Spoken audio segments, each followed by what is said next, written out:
Hello, everyone. This is Rick, and welcome to Astral Club.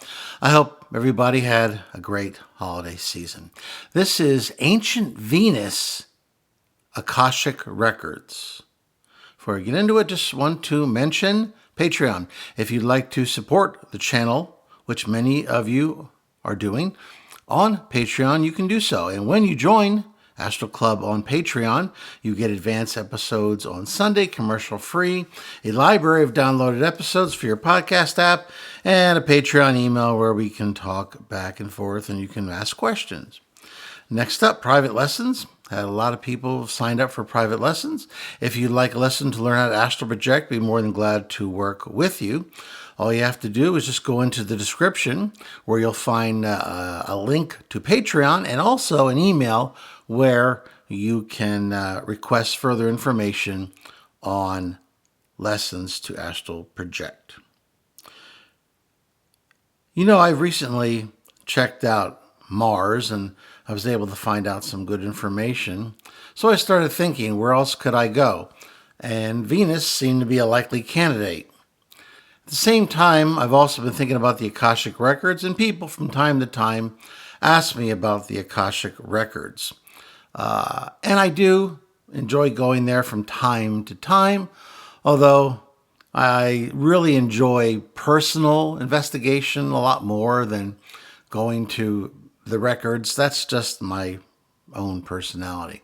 But I figured that I might be able to get more information easily on ancient Venus if I went to the records. So I put out the information to my angel guide that I'd like to visit the Akashic Records. And last night I did. When I appeared there, it was the same large, enormous library that I saw last time, which makes sense because that's what I expect to see. So that's the form that it took.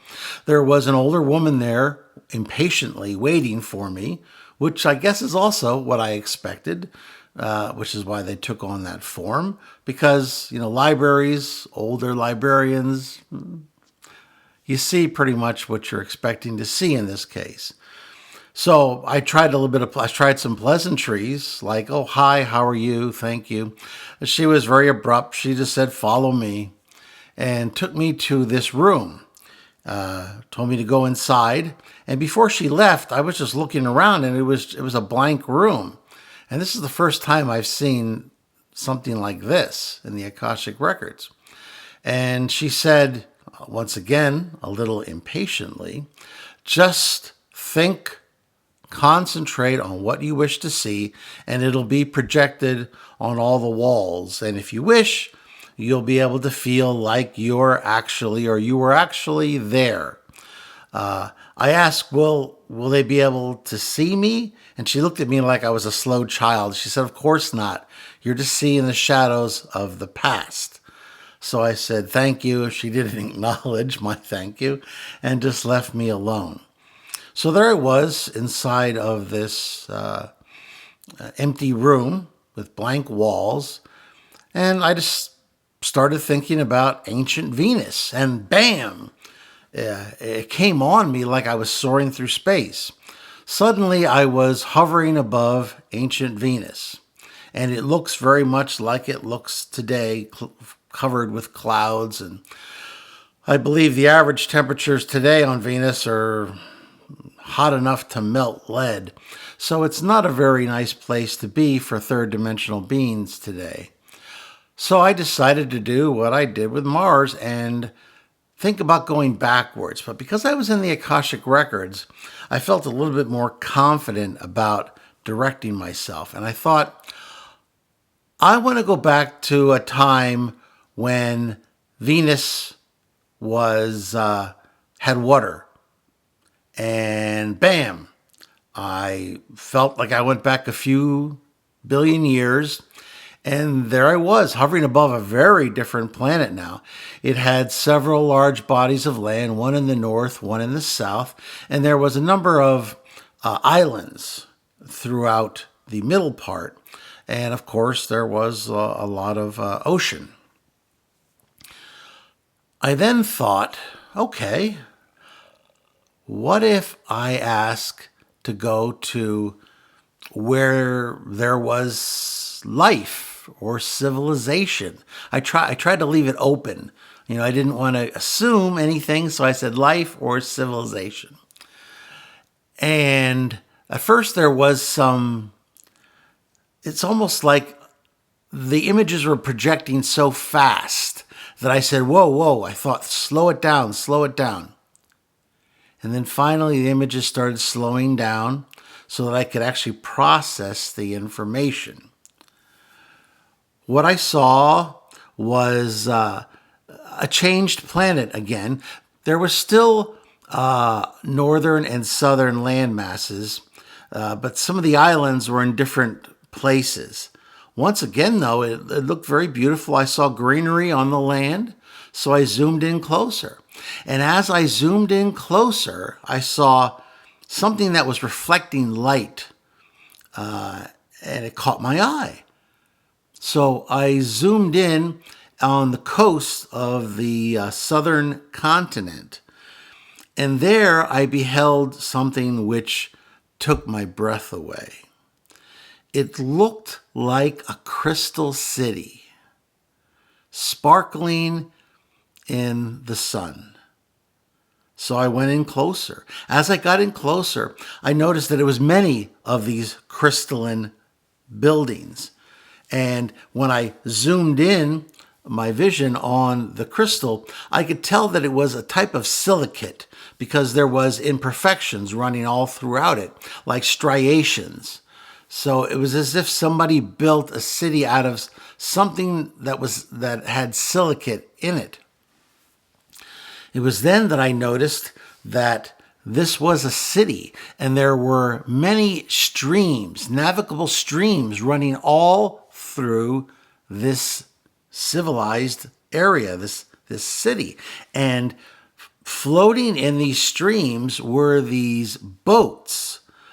And inside of these boats, going up and down, just like a highway would, back and forth, there were beings. Beings that I thought were odd, but very attractive. They were thinner than your typical human, with very thin limbs. They were bipedal, though.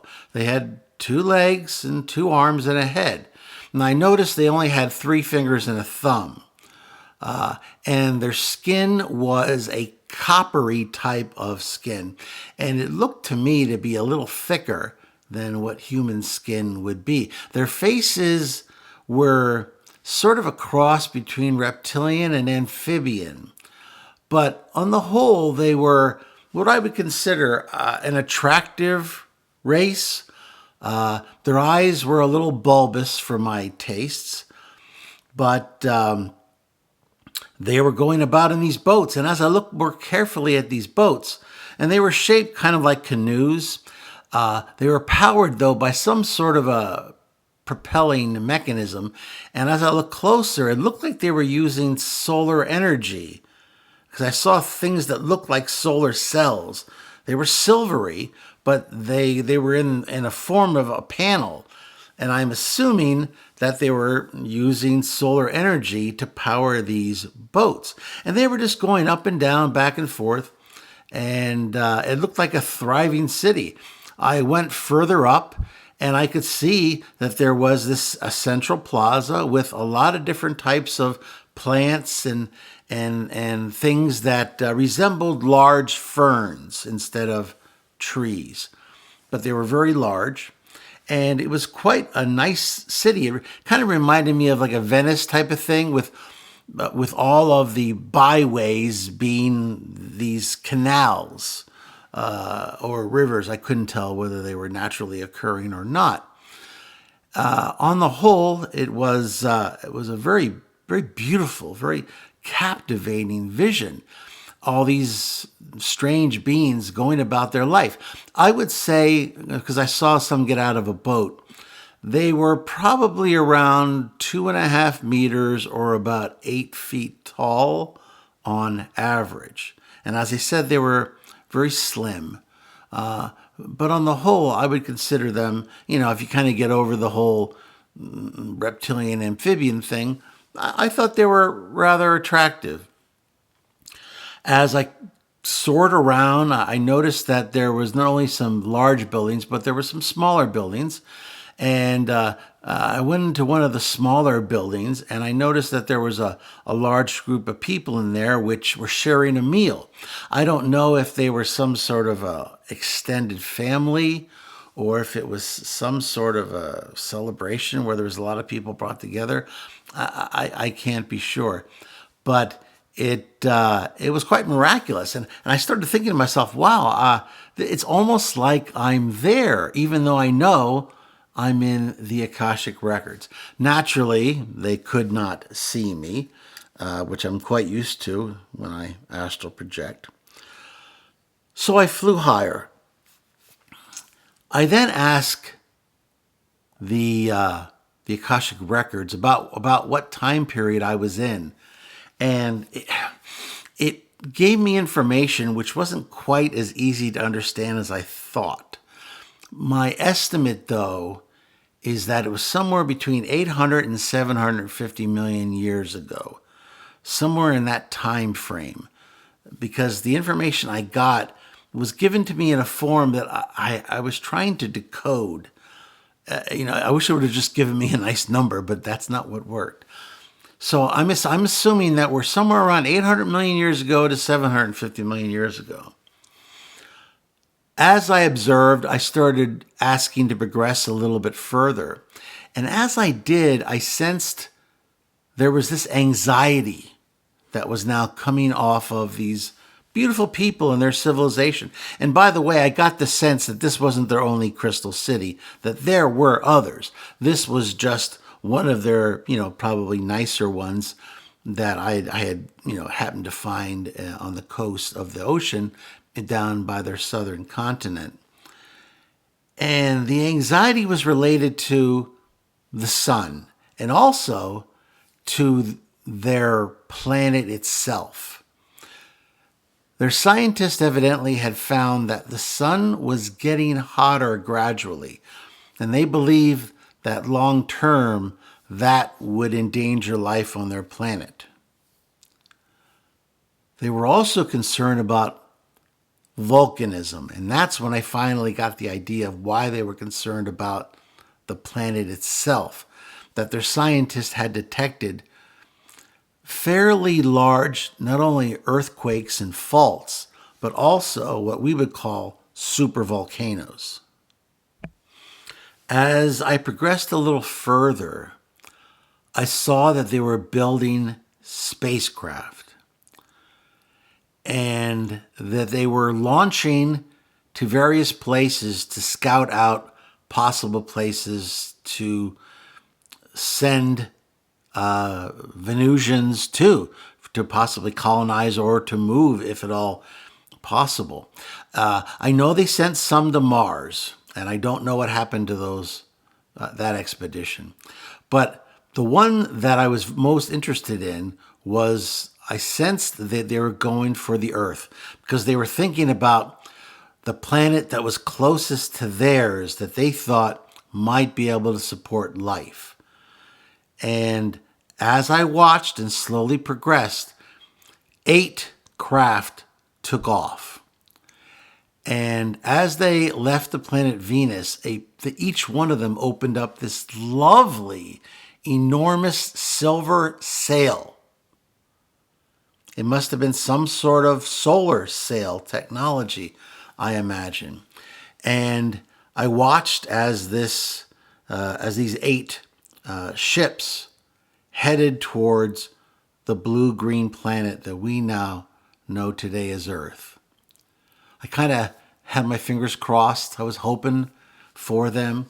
I sensed that the crew they had on board of each of the ship was, they were brave people. They were scientists. They were geologists. They were environmental people. A wide variety of very brave folks who didn't want to leave their beautiful planet, but they sensed that there was danger coming. And so out of self-sacrifice, they volunteered and they left. I also sensed that this was a one-way trip for them. when they got close to the Earth looked different than it does today. Very different. Keep in mind, we're somewhere between 800 and 750 million years ago. The craft went, each one of them went to a different area of the Earth. And then I watched as they abandoned the main craft, and these silver cylinders that looked like silver cigars left the main craft and started flying. They were powered somehow. I'm not sure exactly how, but they were powered, and they entered the Earth's atmosphere. I could see them getting red and whatever, but I don't think it was fatal because I know they survived. But when I saw one of the silver tubes land, and I saw a hatch open up, and I saw about 12, I think, beings get out. And at first they had on breathing apparatuses, but they did readings, and I think they found that there was enough oxygen, or whatever it is that they felt comfortable breathing. I assume it was oxygen, which kind of surprised me. I didn't know that the Earth had oxygen enough at that point in time. But I did some research when I got back, and it seems like there's some new theories now that the Earth may have had some oxygen enough to support life back then. It kind of went up and down over the millions of years, but it looks like I think they were able to breathe. And as they looked around, and they went near the shore again, which is probably where they thought the smart thing to do was to land near shore. I saw that there was some fungus and some greenery that was growing near the seashore. So evidently plants were starting to take root back at that time, which I didn't know they were either. But I also found out with some research when I got back that scientists have pushed back dramatically when plants started going on land. I imagine there was also probably plants in the sea as well. I saw some of the scientists examining the fungus that was growing there, and I think they were scanning it. And then I saw one of them put a little bit in their mouth, and they seemed okay with it. I believe they were vegetarians. So I think that would have worked out well, because I don't believe there was really any sophisticated animal life either in the sea or the land, certainly at the land at that time. And I felt that the other scout craft had landed, and they were sending signals back to the home planet Venus that the Earth would be suitable for some sort of colonization.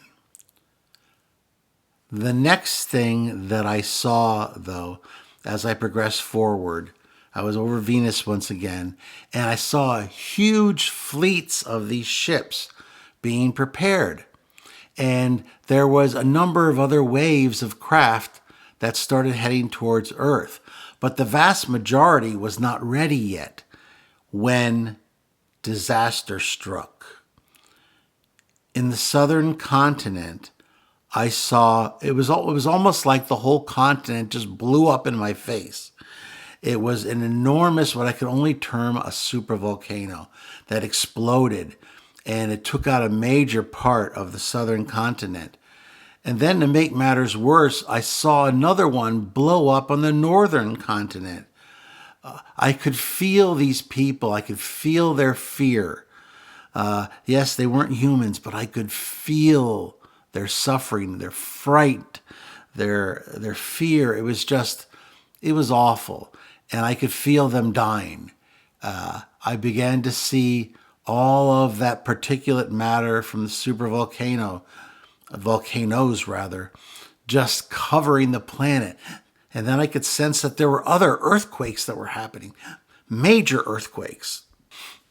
I watched for a while until I just couldn't any longer. This once beautiful planet was now blanketed in this particulate matter, this dirt, dust, silicate matter, you name it. It was just covering the planet, and I could feel the entire population just dying.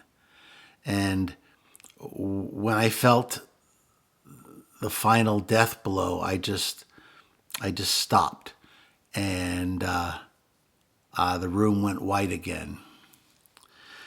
I wonder how many Venusians actually made it to Earth, other than those 8 scout craft I saw.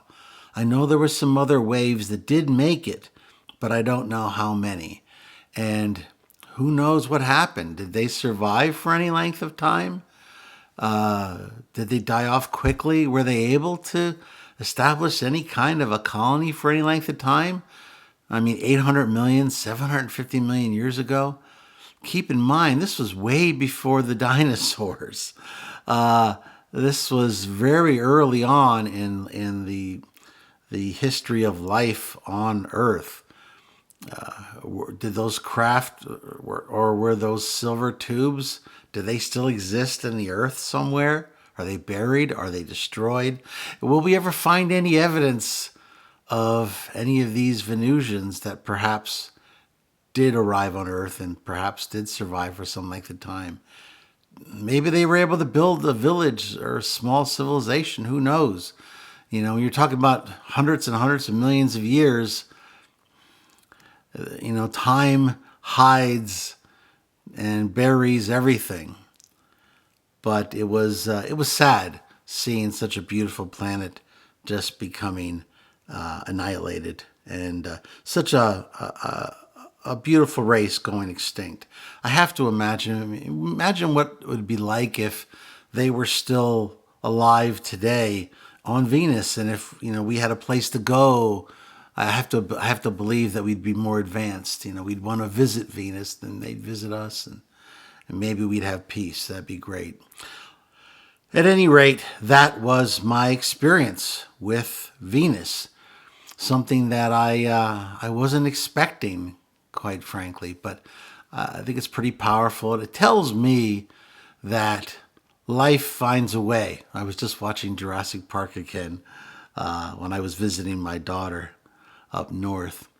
And who knows what effect, if anything, they had on our planet Earth.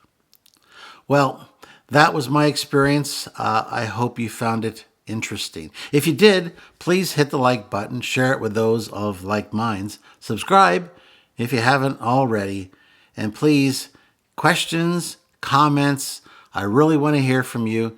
And what do you think about this experience?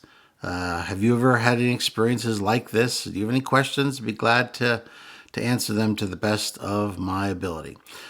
At any rate, this is Rick, and I will see you on the astral plane.